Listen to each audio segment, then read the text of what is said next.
now continue with part 2 of Dr. Salla's mind-expanding disclosure of ancient halls of records, portal technologies, inner-Earth societies, starseed potentials, and humanity's extraterrestrial heritage. Now, another interesting phenomenon is the Wingmakers and the ancient arrow project that was established because apparently there was something very similar found in 1972 in Chaco Canyon, New Mexico, USA, that was dated back to the 8th century AD by a colony of, now it's not clear if we're talking about extraterrestrials or we're talking about time travelers from 800 years in the future, but they had apparently established a colony in the 8th century AD with the ancient, or with the Indian tribes at that time, and that they called themselves the Wingmakers. So the NSA started a project, Ancient Arrow, in 1973, but shelves it as advanced technology can't be decoded. So the Wingmakers Ancient Arrow site, in 1994, apparently there was a rock slide and it revealed 23 more chambers. And this is when the NSA got or created a organization, I think it was already probably in existence, the Advanced Contact Intelligence Organization, ACIO, that took over the Ancient Arrow project to explore what's in there. So that is also, I'm not quite sure you could say that it's a hall of records. It's a kind of interesting hybrid because it doesn't date from a pre-flood civilization. It dates to a 12th century AD colony established by extraterrestrials or future time travelers. But nevertheless, I thought it would be very interesting as we kind of like all educate ourselves, because I'm sure many of you watching this, you've got maybe a lot more information about these different pieces of the puzzle that I've been talking about. And you can maybe share with me or share with your audiences more about these different sources. Now, the Hall of Records in the Bujej Mountains, I talked about this in my last webinar. Transylvania Sunrise, that's the first book in the series that talks about this Hall of Records in this mountain chain right there in the center of Romania. So here you have Romania right there. Over here you have this area called Moldova, which is a former Soviet republic, where you have a breakaway region of South Ossetia, which is populated by Russians that want to secede and join Russia. And down here, interesting enough, is Ukraine. Isn't that interesting? Where all the fighting is happening. Well, they're not fighting down here, but isn't it interesting that there's a war in Ukraine right next to Romania? But anyway, so in Romania, you have Bujej Mountains. I mean, these are the Bujej Mountains over here. And it's right in the center of Romania. And there's a Sphinx there. And under that Sphinx, there is this Hall of Records. So this is a beautiful diagram created by Angelica, my wonderful wife, that did the wonderful trailer for this webinar. So there you have an image showing this hemisphere-shaped chamber under the Bujej Mountains, where on the top you have this Sphinx. I think the Sphinx is over here, and then you have I think it's called the Babel, the old woman, and underneath it you have this chamber, this very large hemisphere-shaped chamber, right? That's protected by an electromagnetic device, and only people with the right frequency initially could pass through it. And of course, there's a long passageway from the tunnel entrance. Oops, there you go, getting this. So that's the tunnel entrance. So you've got to go through this tunnel. That's also protected by an electromagnetic device. It was discovered in 2003 by ground-penetrating radar. The Bujej Mountain Complex was discovered in 2003, ground-penetrating radar. And once they found the tunnel entrance, there was electromagnetic protective devices, and they eventually traveled through the tunnel, and then they got to the hemisphere, and then in the middle of it was this chamber, which we could describe as a hall of records. So that's a layout in Transylvania Sunrise. That's how it's described. So you could read that on page 135. An excellent book. I highly recommend the Transylvania book series. Read all of them. Book 1, Transylvania Sunrise, goes into the Bujej Mountain Complex, and read them in order. I made the mistake of reading book 1, and then I thought, I'm a pretty smart bloke. Well, I can jump to book 6 and read that because that interests me. And I started reading book 6 and I thought, oh man, lost my way here. So I had to go to book 2. So really read them in sequence. So that's book 1, Transylvania Sunrise. And here you have the layout of the projection room, which is in the middle. And what's interesting here is that there are these 3 tunnels. So each of these tunnels, this one leads to Egypt, this one leads into the inner earth, and this one goes to Tibet. Very interesting, Tibet. And, the inner earth and Tibet, yes. So the layout of the projection room, in the middle you have a time travel device or projection, so you can go through time, forward and backwards in time. Down here you have these tables, all of these tables, a bunch of tables around the circumference, and these are holographic tables, and they show history from different eras of human history. And up the top here you have some kind of also a time travel device. So that's a projection device. You can see again. It plays discs, different discs that's showing history. So anyway, so that's the Hall of Records in the Bujej. So incredible revelations, and you could follow up on all of those to get more details about each of those halls of records. Now, the obvious question here is why don't we know about this? Why isn't this being studied in universities?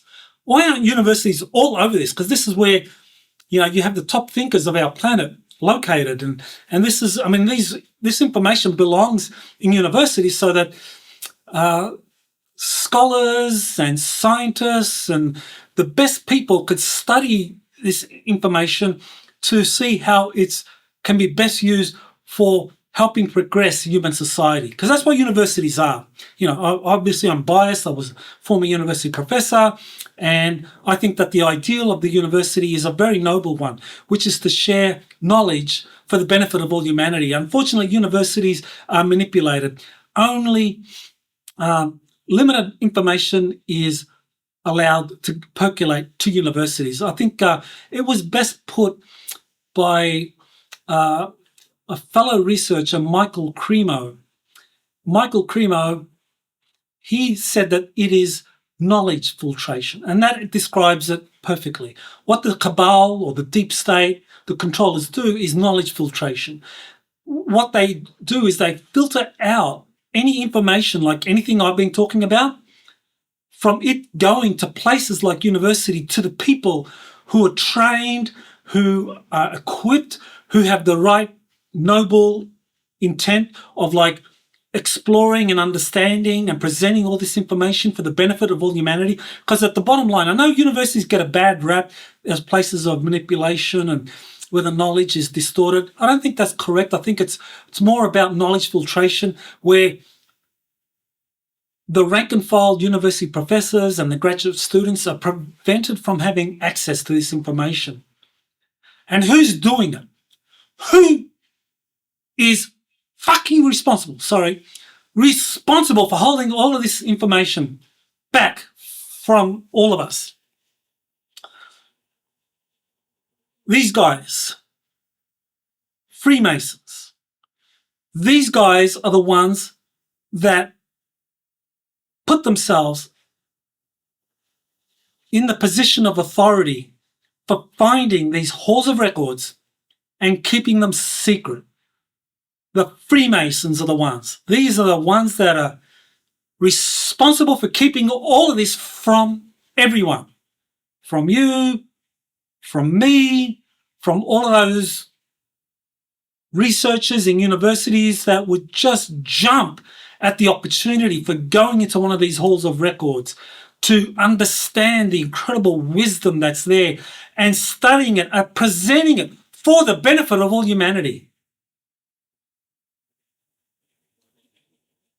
It's not happening because of these guys. Now, why these guys? Why am I targeting Freemasons? Why not, the Cabal? Why not the Jesuits? Why not the Luciferians? Well, there is a network here, but the Freemasons are in particular responsible for this. Now, to explain why the Freemasons are responsible. Now, their origins dates back to the King of Solomon's temple, to Euclid of Alexandria of Egypt. The Freemasons' origins dates back because at that time it was understood that sacred geometry, that the way in which geometry operated could impact human consciousness. I already mentioned about the Temple of Solomon and architecture impacting human consciousness. So Freemasons date themselves to that movement. They understood that this is indeed the case. And they believe in the great architect of the universe. So they believe that just as architectural design can impact human consciousness, so the universe is also designed in a certain way to impact consciousness. So that's their origins. And of course, Euclid of Alexandria is known as the founder of modern geometry. So the Freemasons revere him as someone that is fundamental to understanding both the nature of geometry and why it's important. So there's nothing unusual there. I mean, that's all very noble because correct as well. So Freemasonry's origins, I have no quibble with that. Modern day Freemasonry, stonemason guilds appear in the Middle Ages during the reign of King Athelstan in England, around 900 AD. Stonemason guilds evolve into Freemason, which pursues international international philanthropy. Again, no quibble with that. I don't quibble with rank and file Freemasons that are dedicated to understanding the impact of architecture on human consciousness. I mean, I think that probably I mentioned earlier Fulcanelli and the role of cathedrals in the sparking the Renaissance in Italy and in Europe. All of that was no doubt supported by Freemasons, even behind it. And of course, Freemasons, we know, were behind the American Revolution in the 1770s. So there's a lot of good in Freemasonry. So please don't get me wrong and say that and think that I'm accusing Freemasonry as being this kind of satanic organization. It's not. There's a lot of good there, and at its core, it understands the nature of geometry and sacred geometry and how it impacts human consciousness. However, Freemason leaders have been corrupted. It's the ones that run the organization at the highest levels, 33 degree and above, that have a hidden agenda and seeking to control historic sites. So these are the guys that are in control of this kind of like worldwide philanthropic network of Freemasons that have enormous resources and pursue work of uplift for helping philanthropy and helping societies move forward. So these Freemasons are controlled by leaders that use that as a cover for finding these halls of records that I've been talking about, finding them and not making the information in them available for the good of humanity, but hoarding it for themselves. That's what's going on. So how do I know this? I'm just speaking through my backside or something. How do I know this? Well, one source that I think is very, very reliable is William Tompkins. He is someone that has come forward to talk about the Navy's secret space program. He has very solid credentials. He worked for Douglas Aircraft Company in the 1950s and helped Douglas come up with designs for a future series of space carriers that would be built by the US Navy. And he has the credentials, and I've talked about it. I talked about it in the second book in my series, the US Navy's Secret Space Program. You can go there where I outline his background and why he's a solid source. Now, he talked also a lot about Freemasons, and at the time when he first told me this, I did a lot of phone interviews with Bill Tompkins, and again and again he'd say the Freemasons are stuffing things up. They are effing things up, and it's just like, and I really didn't know what's this thing with Freemasons. Why is he so hung up on Freemasons? That was back in 2015 and 16 that we were having these conversations. So I didn't really know why in particular the Freemasons, because I'd heard from others, the Jesuits and the Illuminati and the Cabal, that these were the ones that were behind the global control system. Freemasons, hadn't heard of that, but he was on the Freemasons. And he told me a story about his father, which convinced me about this. Now, his father and his uncle, so his father and his father's brother, were 33rd degree Freemasons. And he said that his father became very successful in Hollywood. He built up a company that would dub American films in foreign languages and distribute them to an international audience. And so his company was very successful and making a lot of money. So his father was a 33 degree Freemason, and obviously philanthropy, right? That's part of the Freemasonry order, right? Well, Bill Tompkins said what happened. He said that his father was approached by a group of people from the Freemason society, from the Freemasons, higher level than a 33 degree, the leaders, his bosses in the Freemasonry order. And they told him point blank, they said, we want you to include these in your films. No doubt subliminal messages or something that would make the population easily manipulated. Well, Bill Tompkins' father was more ethical than that, and he said, no.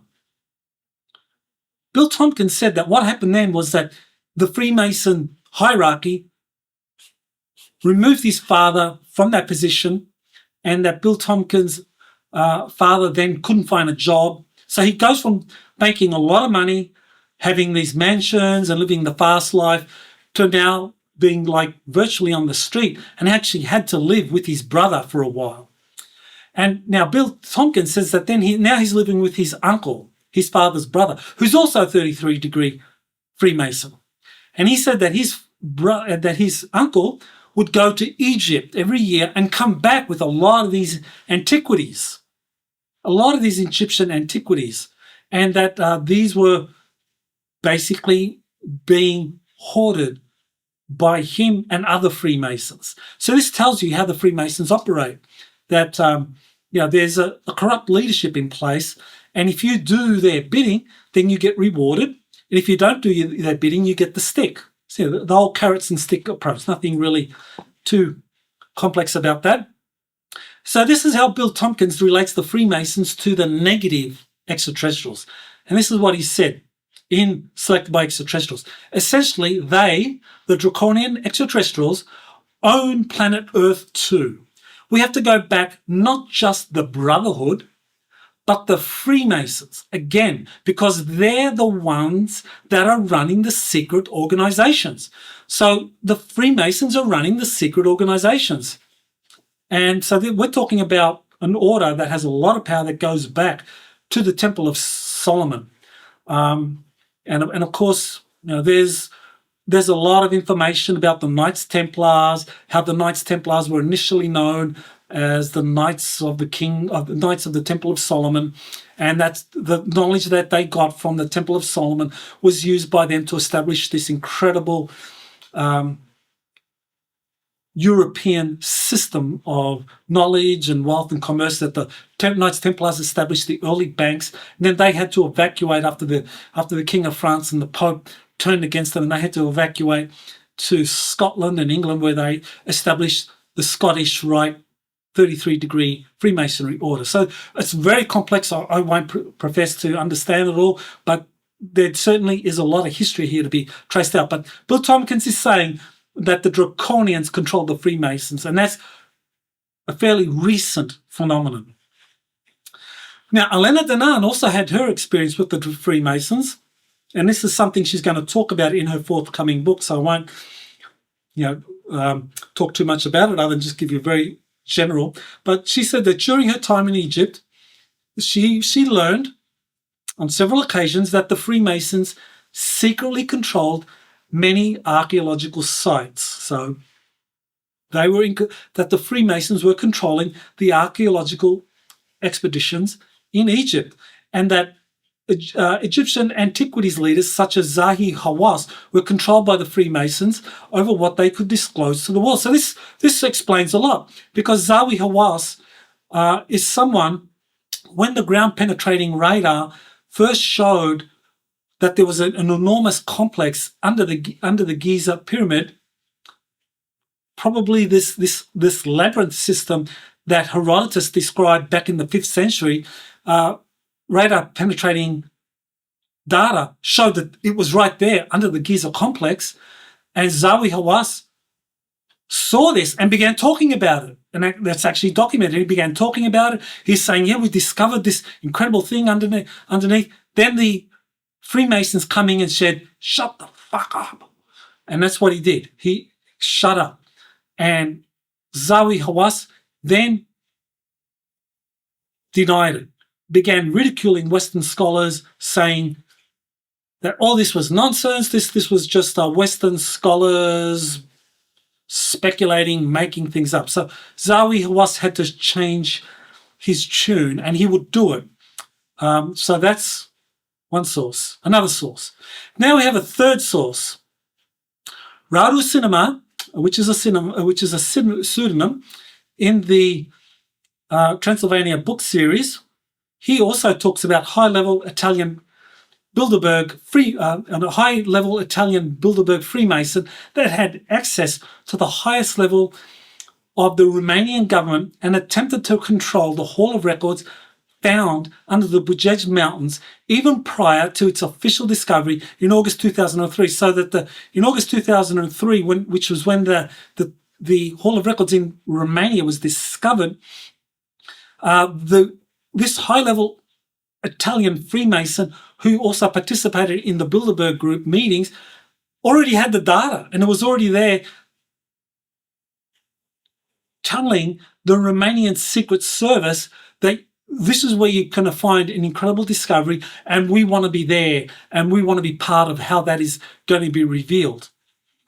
And this is how the Freemasons established a control over, or exerted influence over, the discovery of the Hall of Records in Romania, and have made sure that it has not been officially revealed up until the modern day. So more about that soon. So now I'm going to get to space-time portals. Okay. All right. So I'm kind of going a little over time here. I might go probably to, we'll go a little bit longer. Space-time portals. Probably take about another 35 minutes to finish the presentation. So I'll try to finish in 35 minutes. So that's space-time portals. So these are portals that are used to be able to access these halls of records that I've been talking about so far. Portals. So what are they? Okay, so the first portals, or some of the first information about portals, were revealed by these people associated with the Montauk Project, that Preston Nichols, Al Bielak, Duncan Cameron, Peter Moon, they were all involved in putting out a series of books called the Montauk Project. The first book appeared in 1992, and that was by Preston Nichols working with Peter Moon, and that detailed the Montauk Project that lasted from 1971. And the goal was to develop invisibility, mind control, time travel, portal technology with the help of contractors such as IT&T. So major contractors were involved with that. And so there was a portal system that they were trying to learn about, and it involved, first of all, acquiring an understanding of how time travel technology was used and how to create portals and how to control time travel. So the Montauk chair. So the Montauk chair, so this was something that Duncan Cameron, who was a highly gifted psychic, he used his psychic abilities to control, and this chair that was really advanced extraterrestrial technology that was used for time travel. So there you have the Montauk chair that was used to be able to create these portals. And so one of these portals was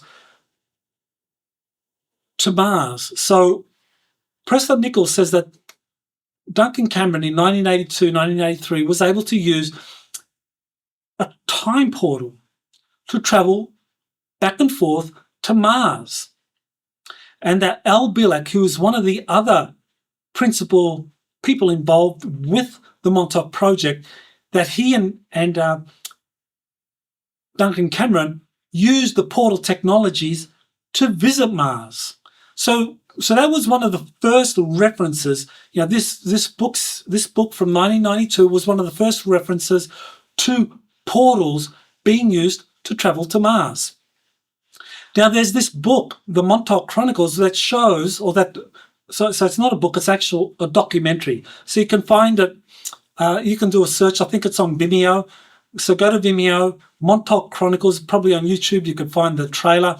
So it describes how up to 300,000 children were used in experiments conducted during the Montauk Project from 1971 to 1983 to fine-tune the portal system to travel to Mars. And that was one of the primary goals of the Montauk Project, to be able to develop and refine portal travel to places not only on Earth, but to Mars. And so they used children for the early experiments. And these children, many of them didn't survive. So that's all detailed in the Montauk Chronicles.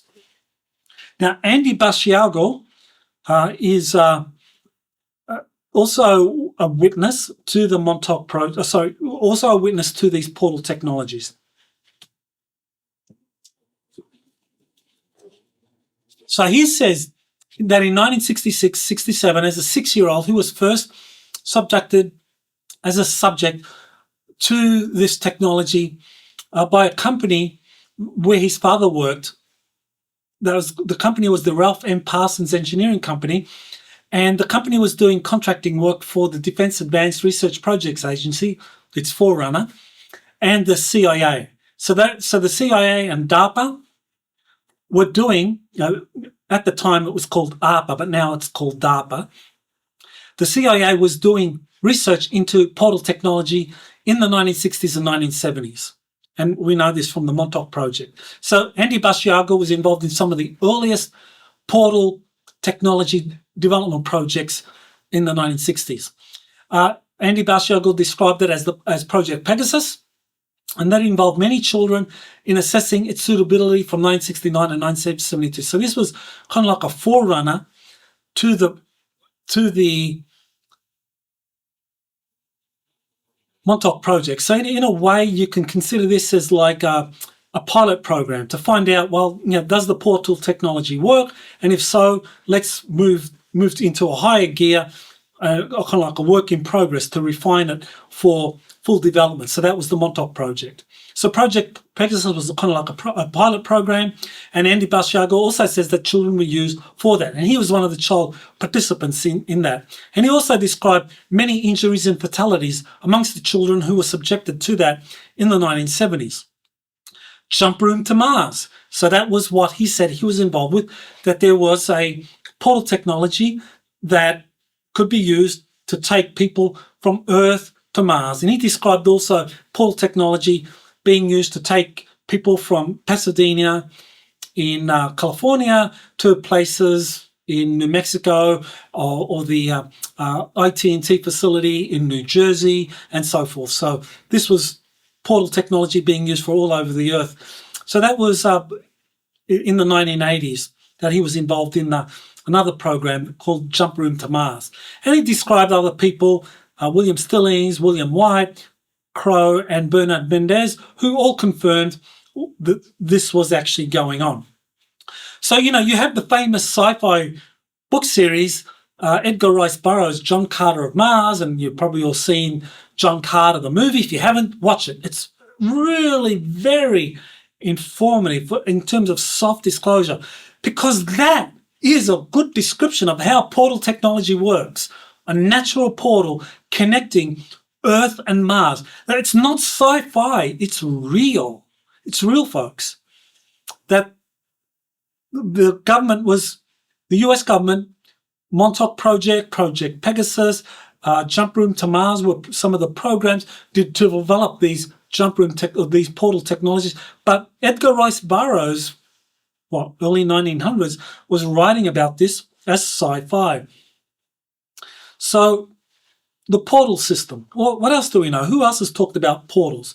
Well, more recently, from around 2015, 2016, I worked very closely with Corey Good and David Woolcock in examining some of the secret space program experiences that Corey Good had. And he also talked about the portals. He said, quote, "There are the natural portal systems that are part of the known universe.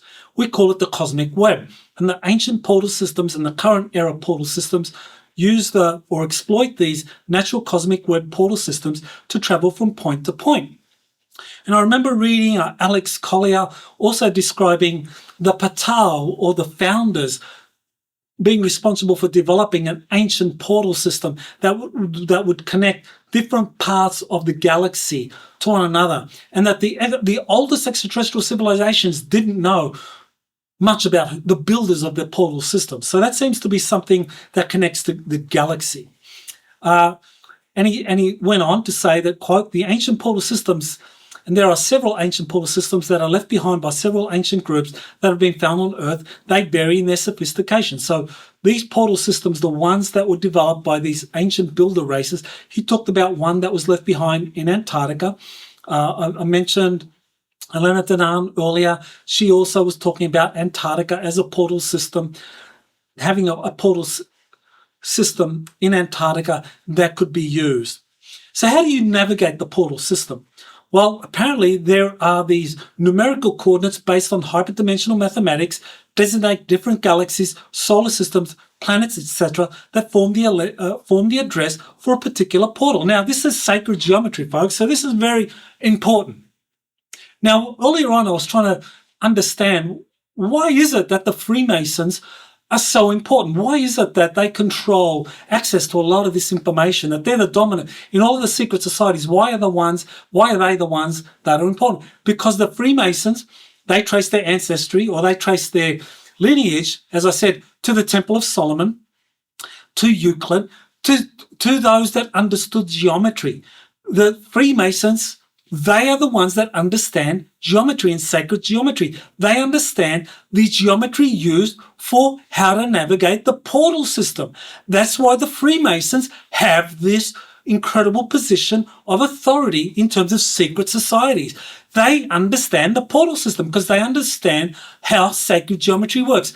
They have the minds, and sacred geometry, I mean, for anyone that's read Buckminster Fuller, I've got a PhD, so I regard myself as, I've got a healthy ego, let's say. But I read Buckminster Fuller, and, I was embarrassed. I kind of felt like an idiot. And I was like, oh, I can't understand this stuff. It's pretty complex stuff. You've got to have a certain mind to understand Buckminster Fuller. Thank you for that. So Buckminster Fuller, and those that understand sacred geometry, Platonic solids and so forth, you have to have a really good mind for that. And Freemasons have that. which is why they have this privileged position when it comes to understanding the use, the control of the portal systems and what is in these halls of records and how you can access the halls of records and the information within it. Now, the problem is, as I mentioned,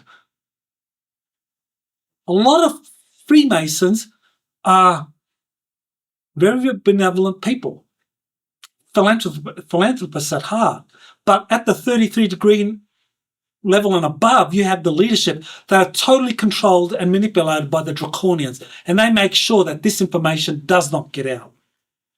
So, the ancient portals and Stargate SG-1. Okay, now, soft disclosure, Stargate SG-1. Here's the, in Cosmic Disclosure, that was the series on Gaia TV before Gaia took it down because of, okay, I don't want to get into that. That's beyond my pay grade. So, this is in Cosmic Disclosure, quote, the ancient systems. These are physical, like ancient physical devices, and there's an ancient physical device just like it in the show Stargate that is spread across many solar systems. So that's what David Wilcock and Corey Good talked about back in, I think it was 2016 in Portals, the Cosmic Web series. So Stargate SG-1 is soft disclosure. Well, is it? Was Stargate SG-1 soft disclosure? I love the series. Watch it again and again because it really is soft disclosure. For those of you that haven't watched it, if you want to understand how portal systems work, how it's related to geometry and Stargate navigation throughout the galaxy using sophisticated hyperdimensional mathematics and so forth, watch Stargate SG-1. In the credits for the original Stargate SG-1, it talked about US Space Command. Now, Space Command was abolished in 2002 and resurrected in 2019. There's a story to that, but, I don't have much time, so I won't go into the backstory for why Space Command was abolished in 2002. Maybe during the Q&A someone will ask that question. Now, was it soft disclosure? Here you have on February 5, 2001, no less than the US Air Force Chief of Staff did a cameo on one of the episodes, Season 4 of Stargate SG-1. Chief of Staff General Michael E. Ryan appeared and played a role, a cameo. This is the official Air Force Chief of Staff telling you, the audience, that this is soft disclosure. This is officially sanctioned. Okay, so this is soft disclosure. And no, it didn't happen, and it happened a second time, in case you didn't get it the first time around. Okay? Soft disclosure for dummies. In case you don't get it the first time, here's the second time. So another US Air Force Chief of Staff, General John P. Jumper, appeared in The Lost City Season 7. Again, doing a cameo. Why would two US Air Force serving chiefs of staff do cameos on Stargate SG-1? Because, folks, it was soft disclosure. If you haven't watched it, watch it. Well worth it. And Stargate SG-1, portal navigation, it came up with a 7-digit vector system used in Stargate SG-1, a higher mathematics coordinate system based on sacred geometry used in the real wormhole system. Sacred geometry. So as soon as you see the word sacred geometry, you know this is exactly the sort of thing that Freemasons are involved in, which is why they have an outsized role in all of this. So Emery Smith, now he hosts Cosmic Disclosure on Gaia TV. I think he's done a really good job in that. Love Emery. Look forward to interviewing him, and I think he wants to do an interview with me. At some point, we'll make it happen. So here's Emery when he was serving for the US Air Force. He was a surgical first assist for the US Air Force, and he says that he worked in the official portal program for the US Air Force. So he served on several dozen portal missions. So this is the real Stargate program in the US Air Force. where each required 3 to 6 months of preparation. Teams comprised 6 to 7 highly trained personnel with multiple specialties, and that one trained for several missions simultaneously, leading to an average of a mission per month. Described both natural and artificial portals.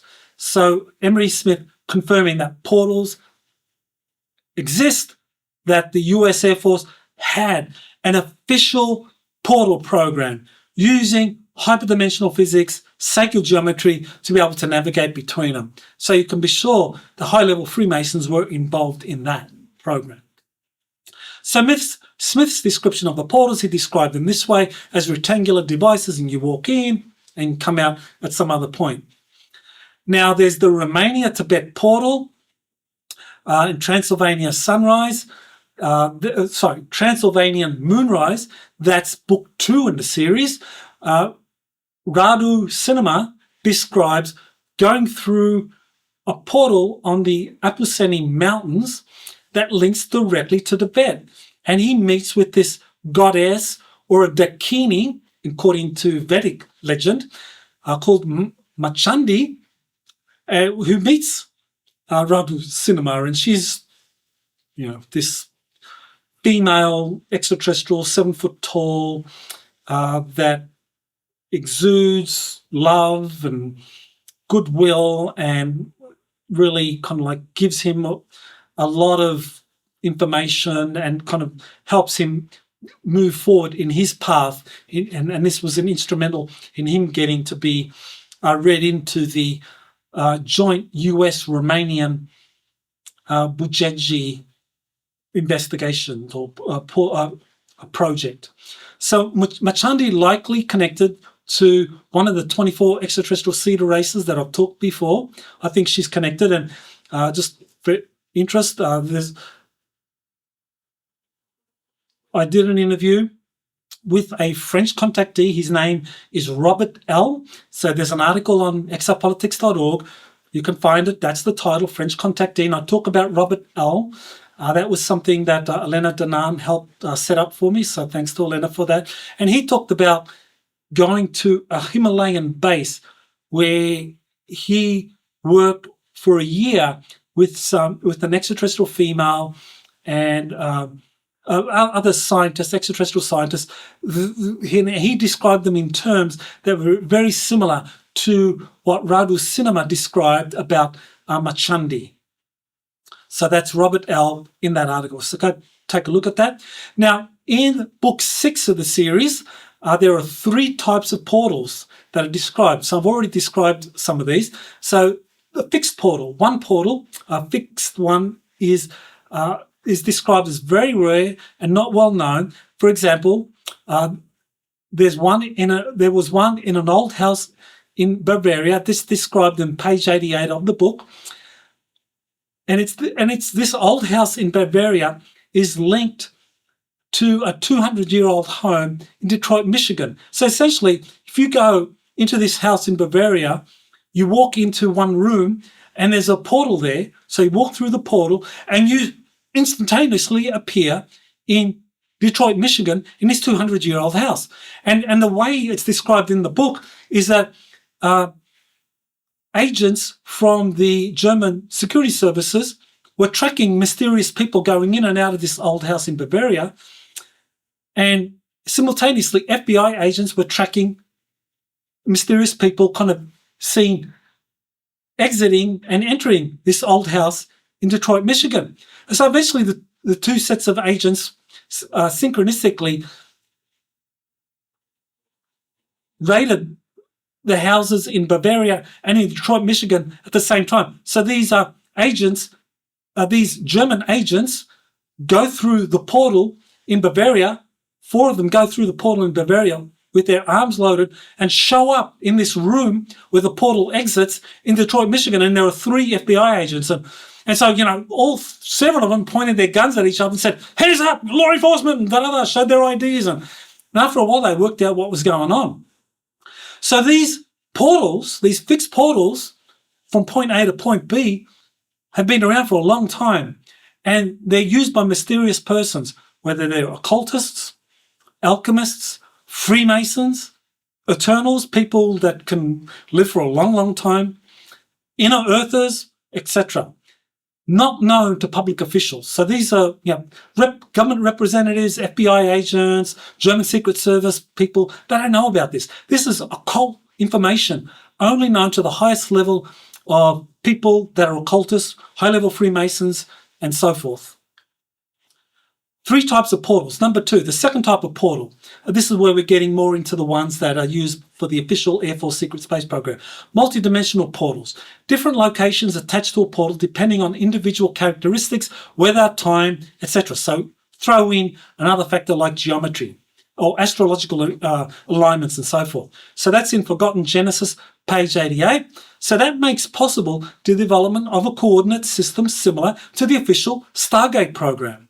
So that's the second type of portal. So that's from point A, where you can go to multiple points, just like in the Stargate SG-1 series, where you have the Stargate Command in Cheyenne Mountain. You can go to point, from there to go anywhere around the galaxy using hyperdimensional physics or sacred geometry. So that's the second type of portal.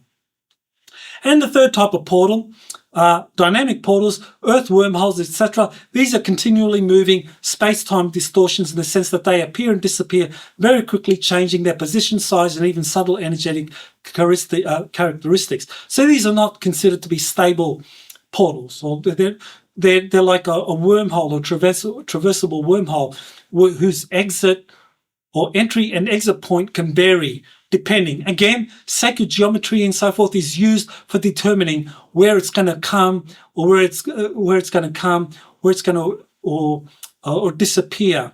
So this is again where you need to understand hyperdimensional physics, sacred geometry, and so forth.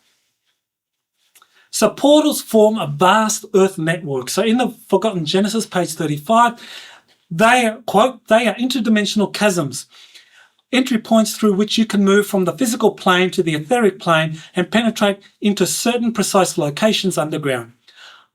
I became more and more astonished at the sight of the network of subtle etheric links within the Earth, as well as their extensions into the material plane, which included inhabited regions such as grottos, cities, tunnels, and big cavities.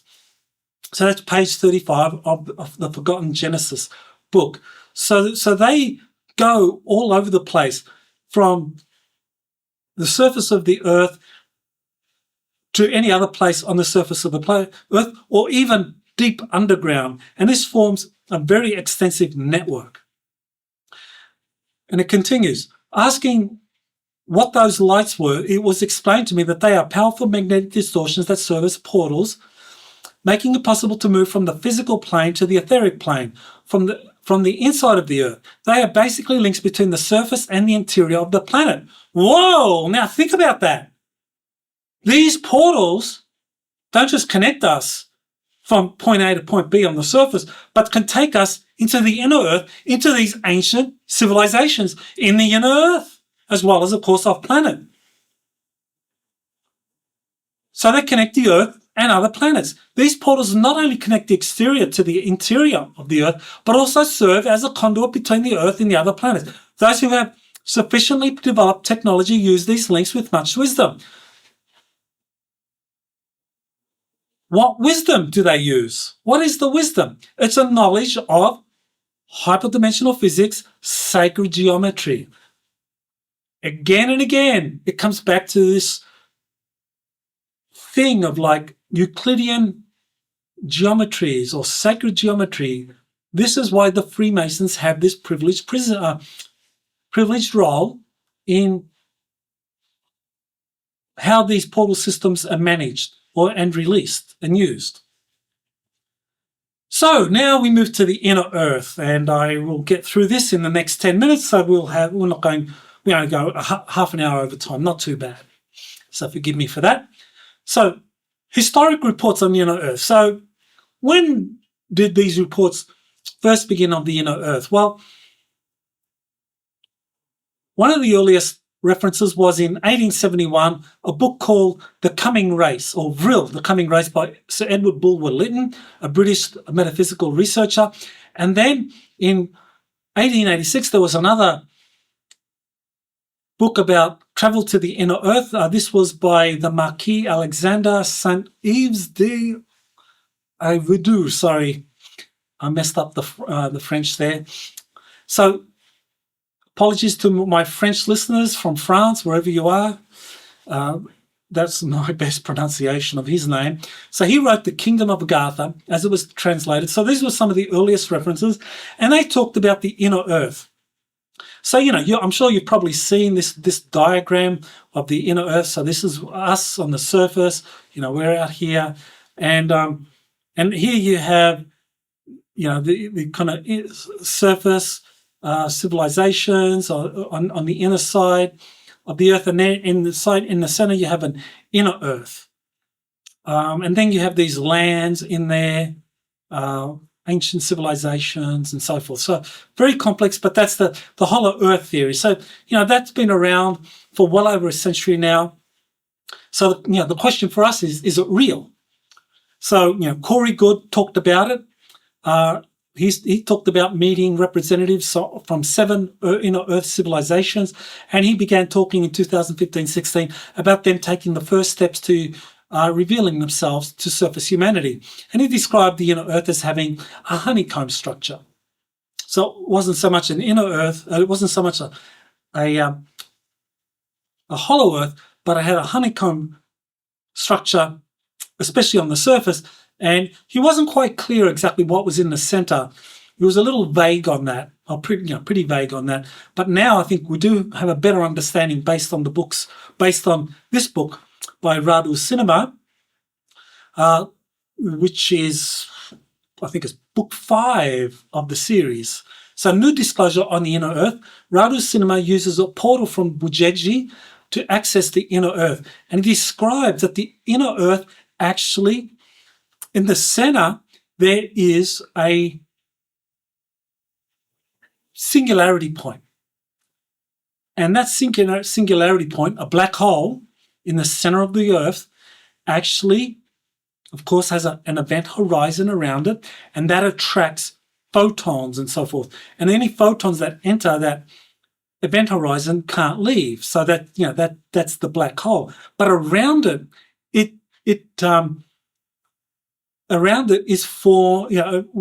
you have a lot of photons that form around it, just as in the center of our galaxy you have what appears to be the central sun of our galaxy. But in fact, that's just the photonic field that forms around a singularity point in the center of our galaxy. Similarly, in the center of the Earth, you have a singularity point with this kind of photonic field around it, which we see as like an inner sun.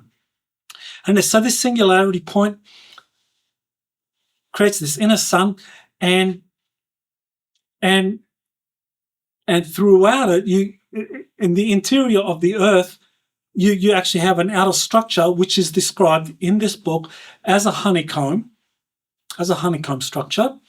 And as you get into the mantle of the Earth, as you go deeper and deeper, I think it's a couple of thousand miles into the mantle of the Earth, so a couple of thousand miles from the surface into the mantle of the Earth, what's considered to be the mantle, you have this kind of etheric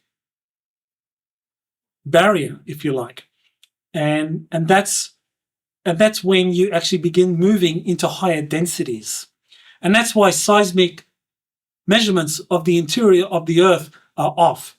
Because modern seismic measurements of the interior Earth suggest that the interior of the Earth has a kind of solid inner core and a kind of like a fluid outer core, and then you have the mantle of the Earth. And then you have the surface, which is only 100 miles, the crust, 100 miles thick or so. Well, according to the information in this, which I think is it dovetails with a lot of the kind of alternative science research that others have come forward with, it fits. The inner Earth extends deep, thousands of miles into the interior, into the mantle of the Earth, and it's filled. Think about it. It's filled with cavities and civilizations that stretch far back into human antiquity. these cavities are filled with civilizations. So Radu Cinema goes in there and he encounters residents of different cities or civilizations in the interior of the earth, and they have many different structures. They're all unique. Some of these caverns inside the inner earth are huge. They are massive caverns. Some of them can even be as big as states. That's how big they are.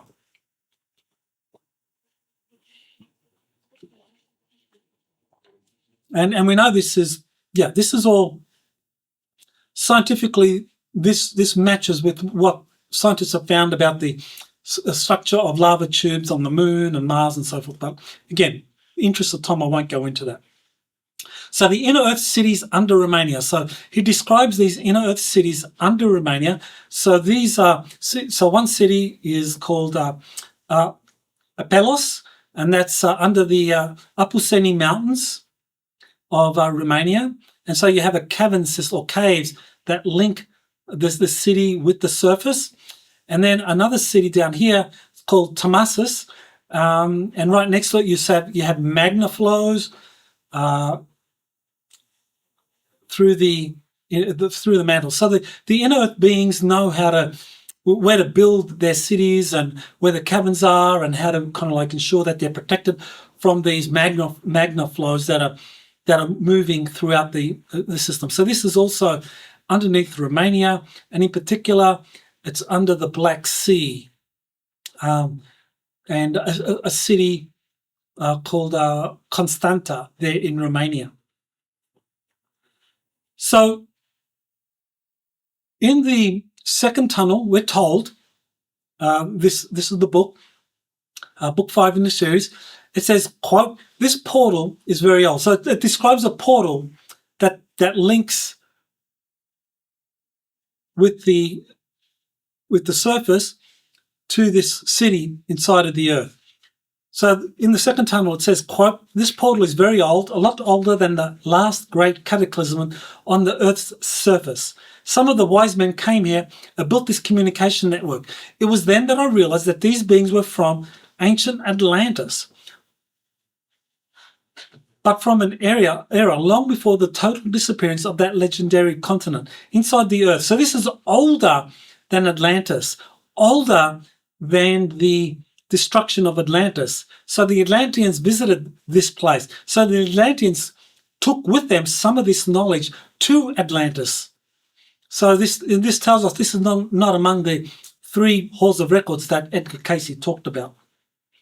The legendary Shambhala is close to the city, is close to the singularity point in the inner earth.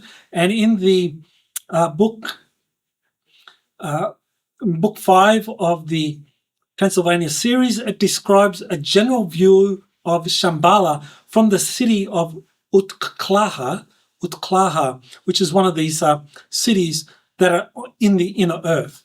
So the inner earthers have access to surface outposts to control access to the inner earth. So this is a dialogue in Forgotten Genesis, which is book 6 of the series, and it says, quote, "These buildings actually cover essential points of passage between the physical plane and the etheric plane. They are like portals," he explained. "Okay, but then who lives in them?" I asked with puzzlement. "Some of us are the Apelos, but there are also other advanced civilizations inside the planet with whom we work in the sense of using portals to travel from one place to another." So these portals that connect to the surface of the planet with the inner earth and off-planet locations, the inner earthers protect these portals to make sure they don't fall into the wrong hands. But the Cabal, Freemasons, the military seek the portals to gain access to inner earth. So the Freemasons, because of their understanding of sacred geometry, they're able to work out where these portals appear, and they're able to kind of like find access to them. So there's a kind of like a struggle between the Cabal, the Freemasons, the military to seek these portals, and the inner earthers trying to keep them secret, to protect them, to make sure that the corrupted surface humanity, which is how they see us at the moment, doesn't doesn't get control of them or get access to then launch its aggressive wars of conquest on the inner earth. So in the Forgotten Genesis, it says, quote, "We cannot afford to let go of these essential passages in the etheric plane and within the earth, at least for the time being, because they would disturb the population and your rulers would want to use them for military purposes," end quote. So, people talk about white hats, people talk about the deep state, and kind of like use a binary kind of worldview that, deep state, Satanists, child-eating, flesh worshippers, and so forth, SRA and all of that, they're evil. White hats, whoa, the white hats, these guys are going to rescue us. These guys, it's not a binary thing. It's not black and white. The military mindset is still all about conquest. It's all about full spectrum domination. It's all about secrecy. It's all about restricting access to secret information. If I was ever approached by white hats to work with them because of contacts and knowledge I have, it would make me sign a non-disclosure agreement. Then I couldn't talk about a lot of these things. This is the way they operate. So it's much better to be a free spirit and not to be tied into the white hats or controlled by the Luciferians and the Freemasons. So, find that third place, to be independent is the way to go. So the Cabal, the Freemasons, the military seek the portals to gain access to the inner earth. In the Forgotten Genesis, page 37, it says, quote, "With the development of your technology, your monitoring capabilities have become finer. The secret services of developed countries have become suspicious and have begun to gather information on these points, but they still do not understand what is really going on here." So there's, these different agencies, the full list there, CIA, but there's one that is called Measurement and Signals Intelligence Agency, which measures fluctuations in electromagnetic field frequencies. And so they are the ones that measure the portals and find out when they open, when they close, when people are able to, when the spacecraft appear and so forth. So very important group. So just to kind of like bring it all to a close, a couple more slides to go. Halls of Records and Disclosure. So where are we heading? So the Intergalactic Confederation is one of the positive extraterrestrial groups that are here. They are associated with this Cedar or 24 Cedar races. There's a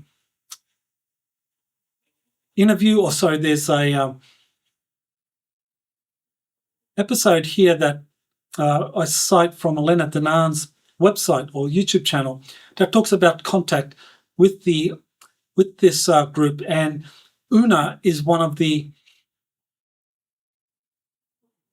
Cedar races. She's from one of these Cedar races, and this is what she says about the Hall of Records.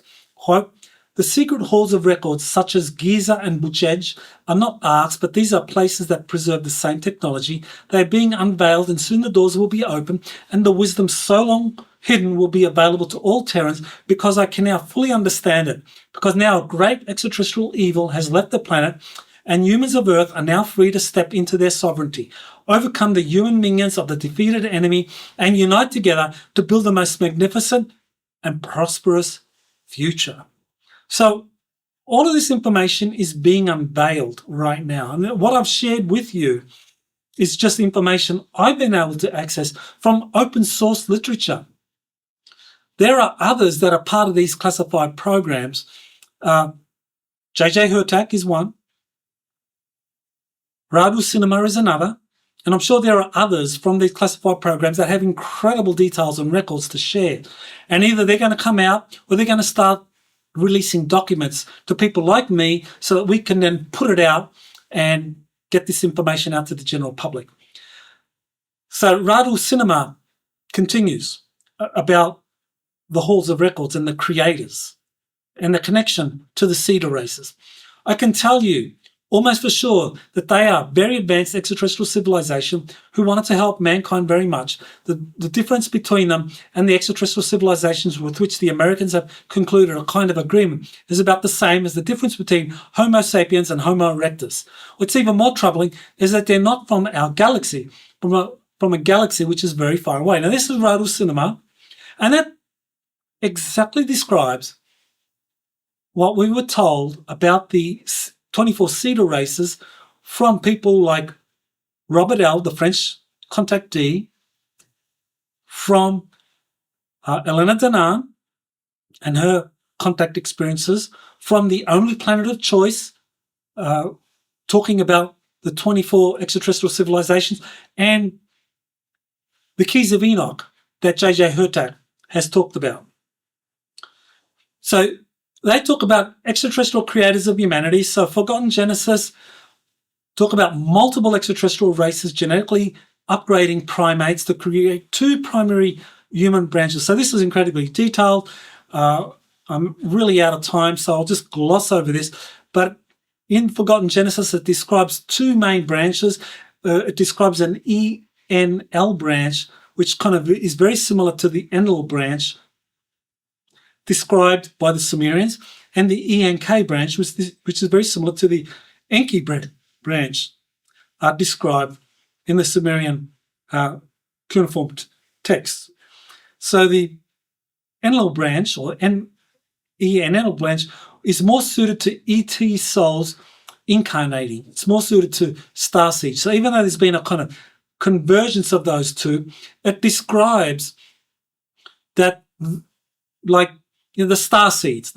Apparently there are 200 million of us on planet Earth, genetically speaking. The DNA of these bodies are more suitable to the extraterrestrial souls that have come into these bodies. And apparently, according to this information, these bodies are a kind of like outgrowth of this ENL branch.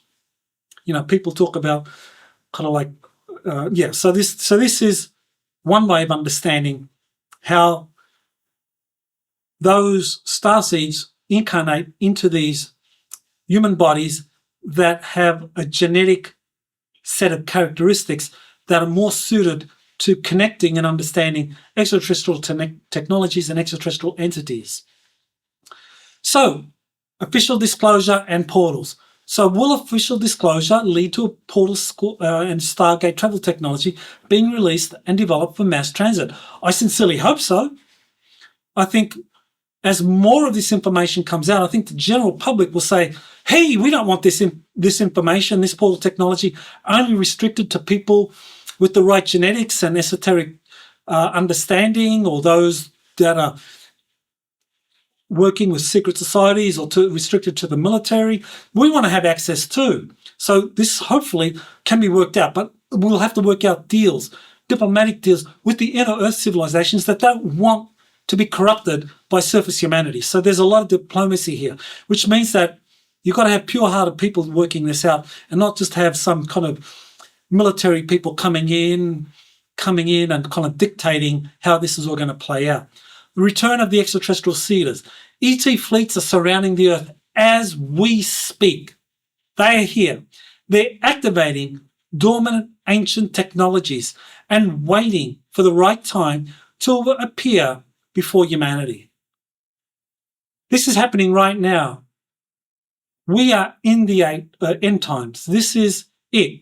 Everything you see happening around us, it's all designed to distract you and get you to focus on survival issues, whether it's food shortages, whether it's war, whether it's financial collapse, whether it's like kind of like election interference. All of these things are to get you to focus on mundane things, whereas in reality, if you focus your attention on what is happening with all of this information that is now coming out, it's all being revealed, folks. It's all happening. And as we put our attention on the big picture, that is going to manifest this incredible future that lies before us. And the ET seeders, they're here to help us manifest this incredible future. And they're awakening the starseeds, because we are the advanced. We're the tip of the sphere. Everyone listening to this webinar, you're the tip of the sphere, because you're the ones that are going to carry this information back to your homes, back to your families, to your communities, to your workplace, and you're going to spread this out. That's how it happens, folks. So the return of the ET seeders, they're going to reveal this critical information, how to access halls of records, portals, and space arcs hidden on Earth and the solar system. Exactly how this is going to play out, I don't know. As I mentioned at the very beginning, the congressional hearings on the UFOs, the UAPs, you can bet that the deep state is going to try to move forward with a false flag alien invasion scenario. That's their card, because they want to create confusion and chaos and prevent people embracing the return of the Seeders.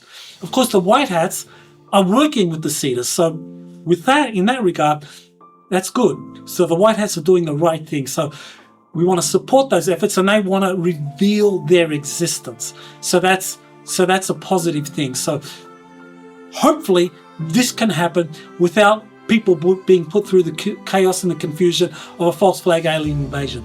I hope that doesn't happen, but you're prepared. In case it does happen, the truth is that that's supposed to distract you from the truth of this. So to finish up, the Radu Cinema book series is a white hat disclosure. It's really to put out a lot of information about what's really going on to you so that you can know what it is that's really happening. And I have to honestly say that I have never read so much detailed information about the big picture as I've read so far in these 6 books that I have so far, and there's actually 7 books in the series. I haven't read book 7 yet.